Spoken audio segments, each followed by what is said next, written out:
નમસ્કાર દર્શક મિત્રો, આપ જોઈ રહ્યા છો કેબીસી ન્યૂઝ. હું છું એન્કર અર્પિતા પટેલ. હવે જોઈએ અગત્યના સમાચાર. ઉમરાળાના હડમતિયા નજીક એસટી ડ્રાઈવર પર લોહિયાણ હુમલો.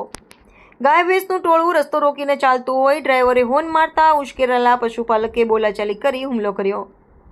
ભાવનગર જિલ્લામાં ઉમરાળાના હડમતિયા ગામ પાસે આજે સવારે 9:30ના અરસામાં એસટી લઈ નીકળેલા ચાલક પર પશુપાલકોએ હુમલો કરી લોહિયાણ ઈજા કર્યાની ઘટના સામે આવી છે. ઈજાગ્રસ્ત ડ્રાઈવરને સારવાર માટે સરટી હોસ્પિટલમાં લવાતા માથામાં 9 થી 10 ટકા આવ્યા છે. ઘટના બનતા એસટી યુનિયનના આગેવાનો, એસટીના અધિકારીઓ પણ હોસ્પિટલે મદદે દોડી ગયા છે.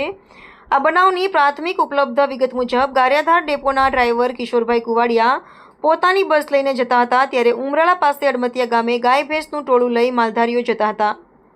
આ સમયે પશુઓને દૂર ખસેડવા ડ્રાઈવરે બસનો હોર્ન વગાડતા માલધારીએ ડ્રાઈવરને ગાળો આપી બસ નીચે ઉતારતા કોઈ એક માલધારીએ કુંડળીવાળી લાકડી માથાના ભાગે ફટકારી દેતા લોહીલુહાણ હાલતે ડ્રાઈવરને 108 મારફતે ઉમરાળા CSC ખાતે લઈ જવામાં આવેલ. ત્યારબાદ વધુ સારવારની જરૂર પડતા ભાવનગર ખાતે સરટી હોસ્પિટલમાં લાવેલા હતા.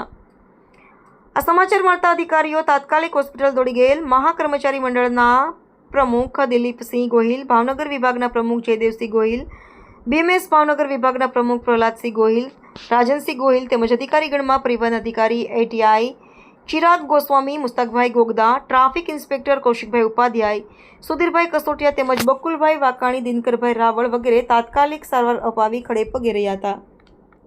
KBC news Bhavnagar. દર્શક મિત્રો, કેબીસી ન્યૂઝને લાઇક, શેર, સબસ્ક્રાઇબ કરો, બેલ આઇકન પ્રેસ કરો જેથી આપને નોટિફિકેશન્સ મળતી રહે.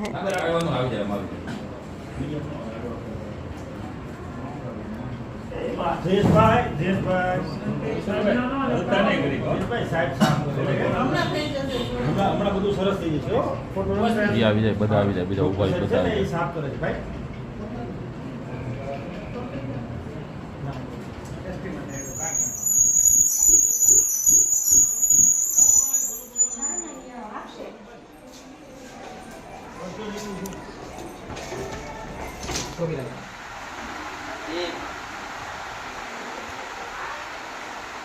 બહુ દુઃખ છે મારું.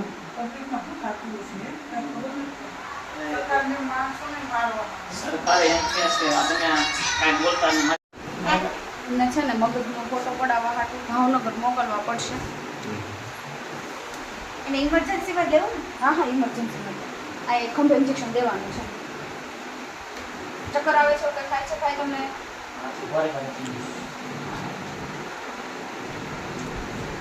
અહીંયાથી ભાવનગર અમે મોકલીશું.